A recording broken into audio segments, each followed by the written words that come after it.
Well, good morning to you. I'm sitting here getting ready on Thursday morning to head to the hospital. Going to visit Flossie, who has a fracture in her hip. She's going to have surgery tomorrow. And I'm going to be visiting someone new to the church by the name of Karen, who's just having some unexplained medical issues. So be praying for these visits and my opportunity to connect and to also share the love and the grace of God with them. I did want to talk a little bit about yesterday. It's really good to be back from vacation and to spend some time engaging in what I love to do, which is ministry. And first, as I walked through my day yesterday, it was filled with all kinds of appointments. And I got to tell you how exciting it is to hear and to see what God is doing in so many people's lives at Westwood Church.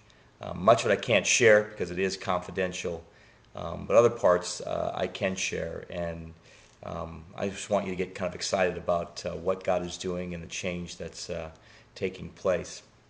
One of those things I can share after a long day of appointments and hearing and seeing what God is doing, from calling people into missions to just working through hard issues in life, happened last night in my First Steps community group meeting. Kind of a fun night. The group decided to throw me a birthday party since my birthday was on July 9th and I turned 43.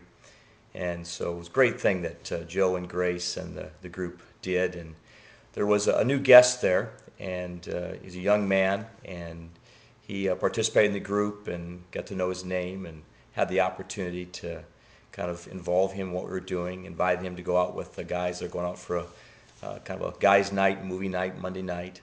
But after the meeting, I was busy meeting with different people, and Amy came and grabbed me and said, you need to come to the office. And she had a big smile on her face. And I said, okay, I'll be right there. And I took care of the things I took care of. And I walked in the office, and there was this young man. And there also was Amy with a big smile on her face. And she said, this young man handed me this book. And she showed me this Christian book.